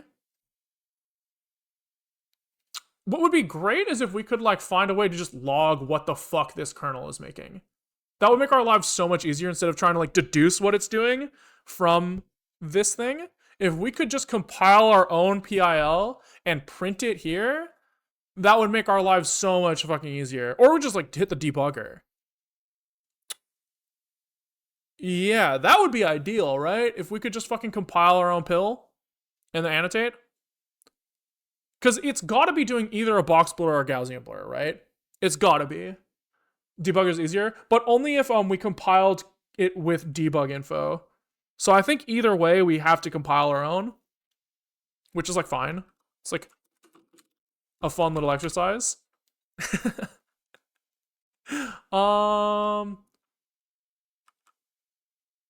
Probably we can just get away with God, it's been so long. It's been so long. Okay, yeah, we can make it work. We can make it work. Okay, so we are going to do like, what's it called when you make a virtual env? Okay, virtual env.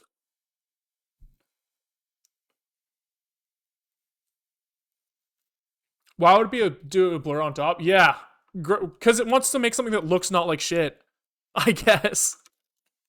But we can confirm virtual env VM source VM bin activate, and then here do we like don't have PIL anymore, right? Surely.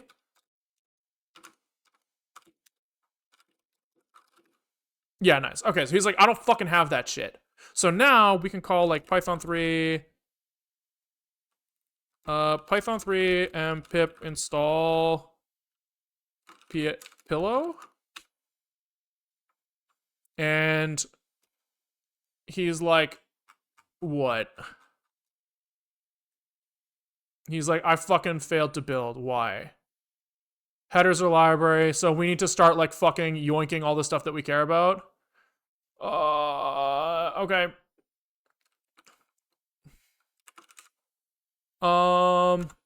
What if we do this instead? What if we do this instead? Nix OS package search. We have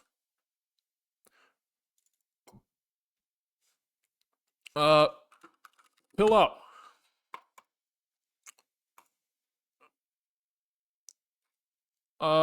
Where's our native build, our build inputs? Whoop! Just kind of yoink these guys. Whoop!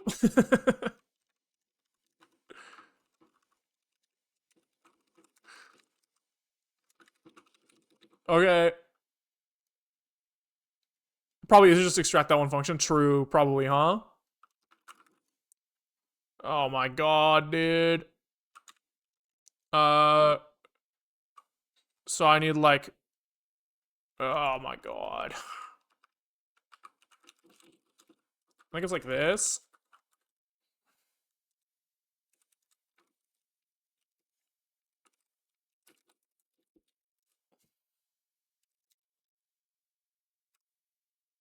God damn it. God damn it.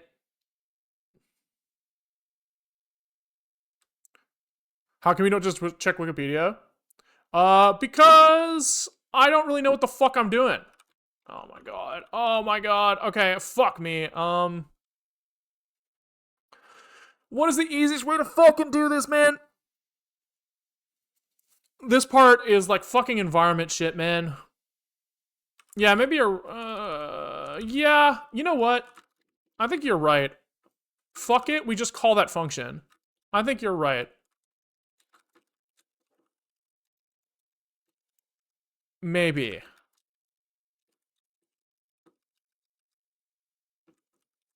Free compute coefficients. Depends on how fucked this guy is. Yeah, this is very callable. I think? Yeah, this seems pretty callable. Fine, you're right. You're right. I think this is easier. Int main void. Alright, so can we just call pre-compute coefs with in size 100 in 0 0 100. Cool. Out size 1. Filter p, we need to copy that as well.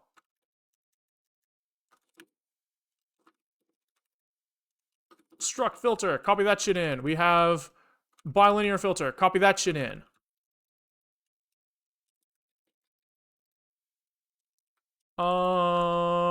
Struct filter, bilinear filter is bilinear filter 1 is what they did, I think. Then, so we're like, here, take this shit. Take that. Then bounds. I guess. And KKP. What was it? Instar? Double star. Okay. Then how are they like malking in here or what? Yeah, they're malking. Okay. Include string.h, include sdioh. Is that where does mal come from? Man malloc? Stdlib? And can we just like go like for int I equals 0, I is less than bounds is what we're getting, right? I think. K size, out size. What does this thing return again?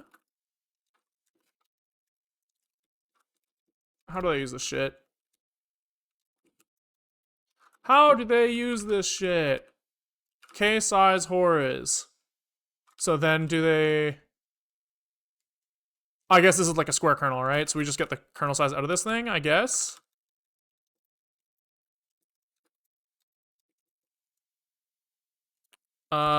Like this. And then we want to do like printf this kkp at I or something, and then printf a new line or something. This should do something. And then gcc-o test.c. Should just be an average. I agree, but I want to prove that to myself because I'm annoyed. Okay? I'm annoyed. Because it's not doing what I think it should do, and I don't understand why. And so I need to prove it to myself.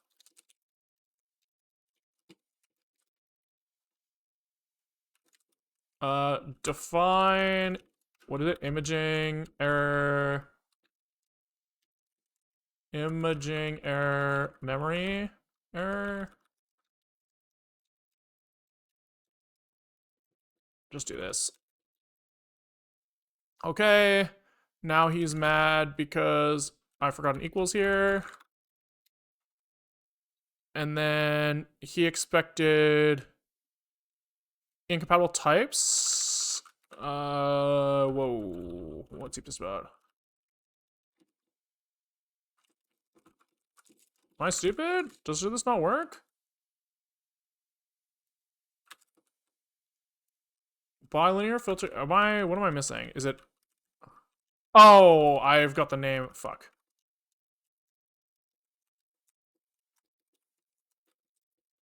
There we go. Okay.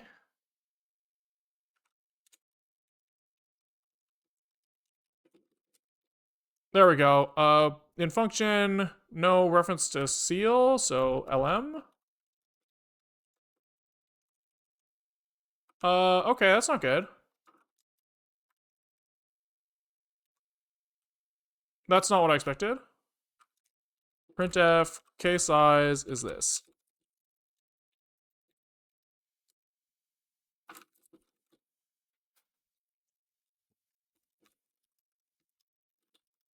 We're fucking something up. 201. 201. I guess maybe we should do this with realistic things, huh? In size, 1024. Out size, 0 to 1024. Out size, what was it? 196 or something? Something like that? Case size 13. Okay. All of these being zeros seems fucked up. Seems kind of fucked up. So something is not what we expect. Is balance pointers an output, right? Yeah. These are outputs.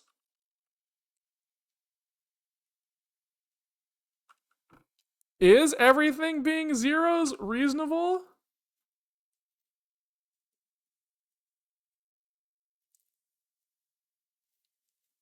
Oh, oops.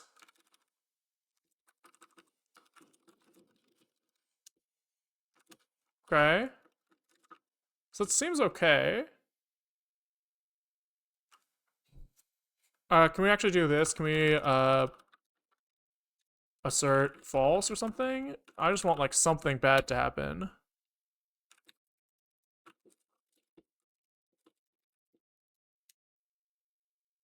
Oops, not C assert.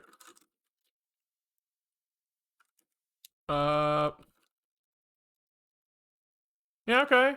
And then just confirming that that does do something. Imaging error. Memory error. Yeah, I mean, this is... Okay, so we are making it through this whole thing. So maybe this whole thing was a red herring. Right? Because the kernel that we're getting looks like it's just full of zeros. Right? So, like, maybe this whole thing is just doing nothing. They're constructing just like an empty fucking kernel? Is that a possibility? If your input is all zero?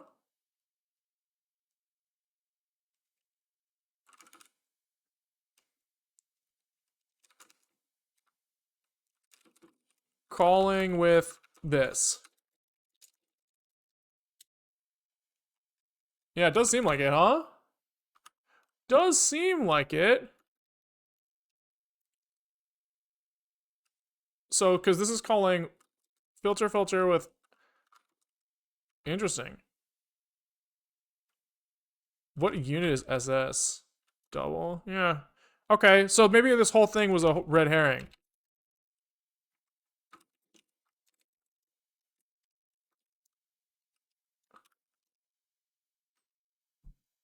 So... that means that these coefficients, this is like maybe all zeros. So then we come here, we do a bunch of other shit. We're creating im out. So what's need horizontal come from? Need horizontal is if x size is not equal to image x size. So that is true. These are different sizes. Or box 0 or box 2 is not equal to. So we do need horizontal. Okay, we're doing a horizontal thing here.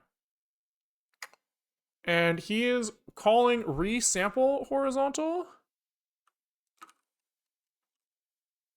with our horizontal kernel, which we think is all zeros. It might not be, but we think it is right now. He's got, oh my god. What the fuck? Okay, sure. So it like depends on the fucking image type. Sure. So it doesn't really fucking matter. We can look at any of these. Maybe like float 32. Sure, doesn't fucking matter. So this guy's going.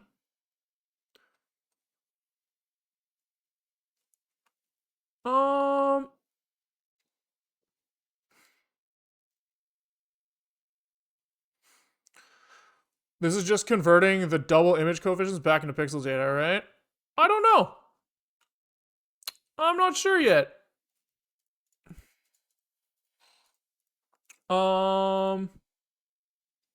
Normalized coefficients. So we had a bunch of these things as zeros.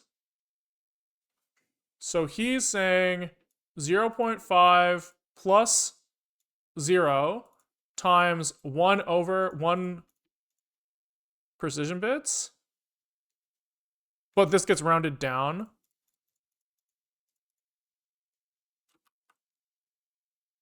Interesting. So I'm hoping that this is just keeping them at 0. I'm hoping. It's kind of hard to tell. Can we look at the float version? Maybe that'll help a little bit.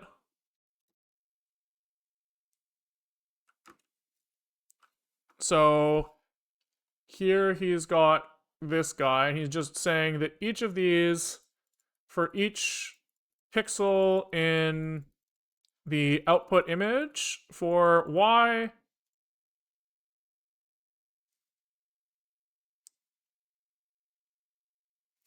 if this is horizontal, why are we doing double looping?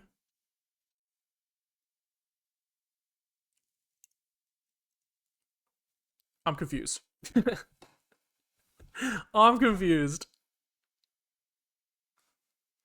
But that's okay. We'll figure it out. So here he's summing over because there's an X and Y. Sure, but like, if this is trying to do, oh sure, so I see. He's doing horizontal resampling of the whole image. Sure, yeah. My bad. So he's like, yo, for each of my outputs, let me look at this guy. So from my output times 2 to output times 2 plus 1, where is this 2 coming from?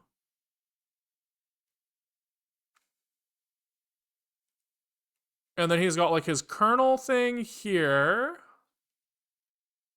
So he's like, yo, for... Oh, he's pre-computed coefficients for like... Sure. So we think this should be 0. K is always zeros. So that means that like... We must be doing something wrong, right? Because if we think that our pre-computed coefficients are all zeros, then this would always be 0 and the output would always be 0, which is wrong. Which would be wrong. So we must be calling the coefficients thing wrong. Right? It has to be. Because they're multiplying every single output by the kernel.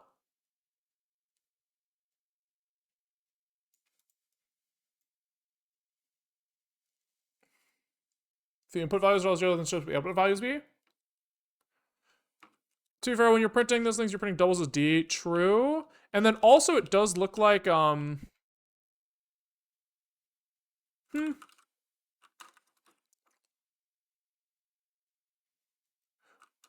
But so my understanding so far, which could be wrong, is that when we pre-compute the coefficients for pixels, this has nothing to do with the actual content of the image yet.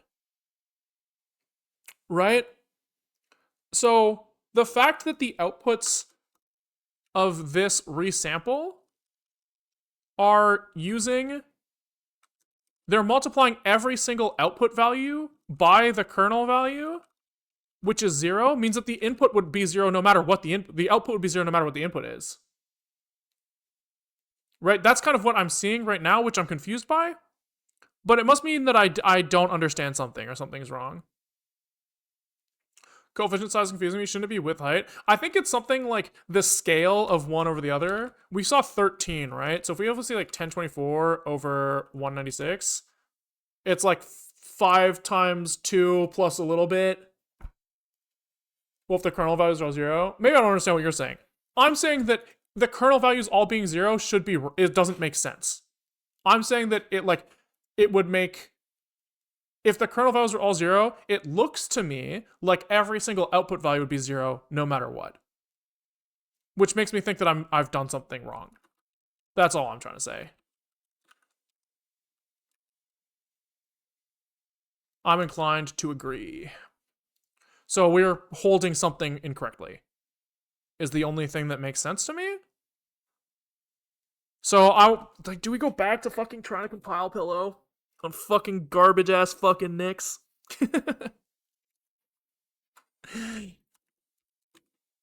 Because I think that's like, that way we don't have to worry about like us making a mistake here.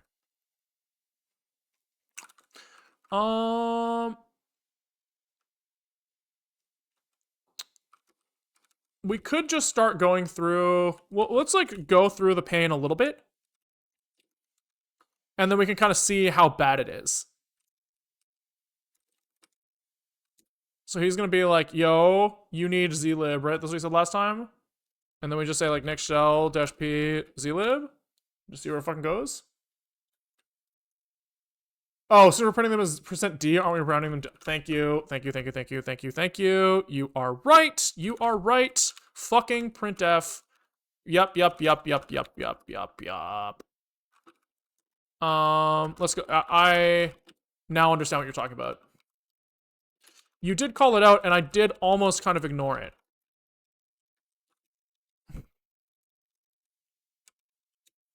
Oh, that makes so much more sense. Thank you. Thank you. Okay, so can we maybe go for 0? Let's do this. Do this. Print a new line here, and then do some j's here. I times k size plus j. All right.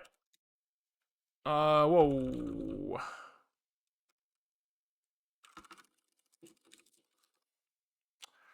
Okay. So, what does this look like? I wonder if this looks like a fucking Gaussian blur of some form. Like, what the fuck is this thing? Why are they doing this to me? 1, 2, 3, 4, 5, 6, 7, 8, 9, 10, 11, 12, 13. 1, 2, 3, 4, 5, 6. It's gotta be this one's the center, right?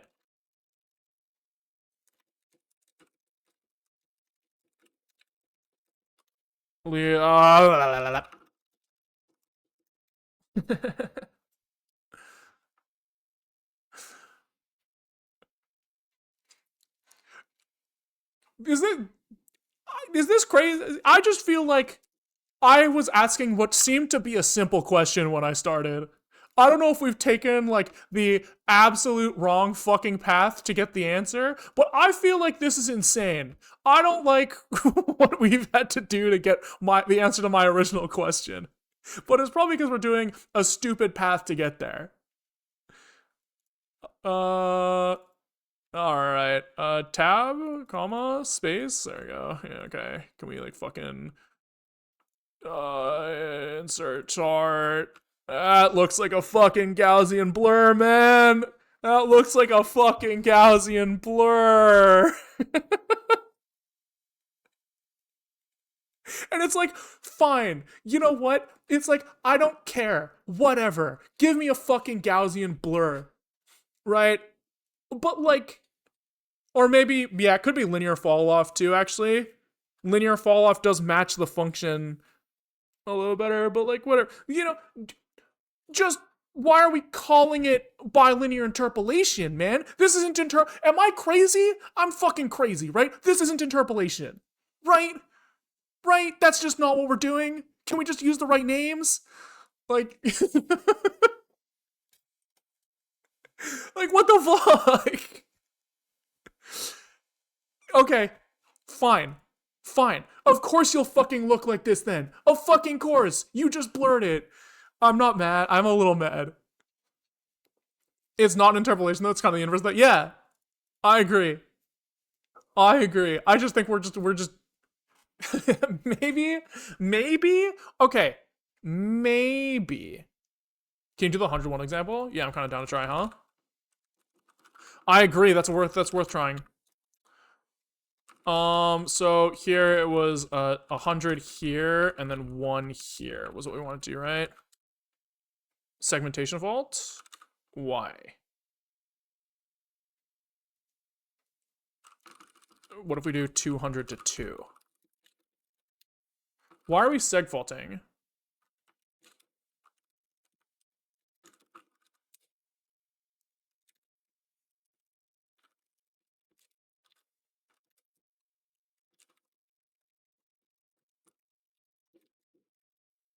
Okay, we can do 1000 to 100, and that seems to work okay. 1000 to 10. Yeah, okay, he doesn't like that. We can do it 10 times and see what happens if we just like kind of yoink one from the middle here.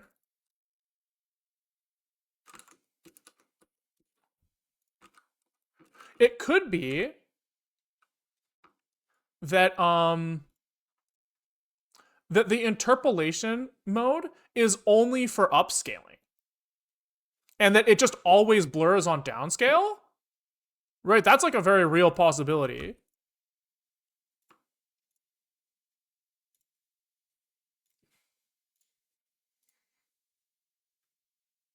Insert chart.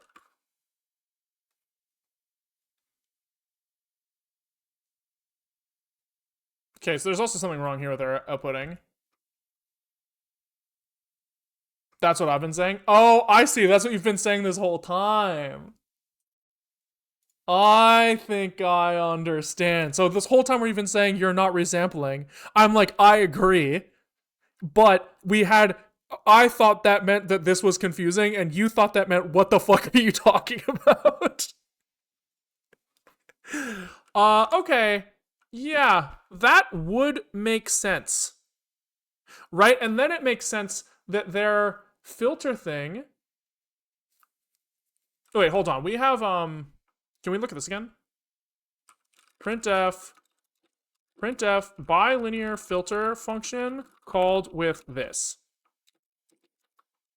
It fucking zig corrupted my brain. Ah. Okay.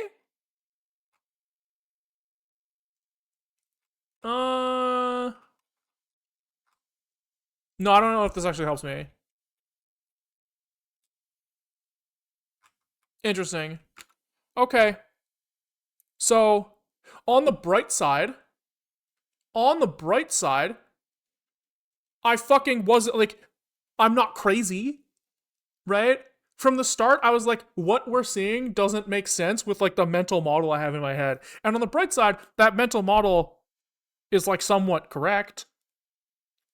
It just also means that we can't just downsample by like grabbing a pixel. Okay. Sure.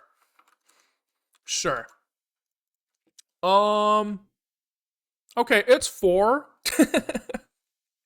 We didn't really do a whole lot. We did do a lot of digging. So I guess we call it here. I think that was a fun investigation. But it does mean that we didn't accomplish what we wanted to accomplish. Which is fine. we will just come back and we will figure it out and do it tomorrow. But anyways, thanks for watching, guys. I hope you had fun. I hope that it wasn't too frustrating watching me bang my head into the wall. But I think that we did get something interesting out of it at the end. If you like what we saw, we stream most days at 12:30 Pacific time to 4 o'clock Pacific time. It is 4 o'clock now. So if you're watching live, anywhere between 3.5 hours ago and now is when you should expect to see us. We're working on, this real deep sidetrack of like, we were trying to make a food tracker, and so we want to track ingredients and we want to use barcode scanners to like keep the track of the ingredients in our fridge. We're building a neural network framework, and as part of the neural network framework we're trying to do some like fucking like image resampling, and we just follow the path. And so that's what we're working on right now. There's other stuff in the YouTube backlog if you want to see that. Yeah, please consider supporting. The stream will stop happening when I run out of money, right? So every dollar that I make on Patreon or YouTube members or as a Twitch sub does directly extend the lifetime of the stream. And in return, you get back the stuff that I didn't post. So sometimes we do like cleanup, we do like minor features, we do learning, reading, whatever. That type of stuff can go on the happy hour segment, and that's what you get if you decide to support in some way. Otherwise, I think that's it. You two, peace out, and Twitch just wants someone to raid.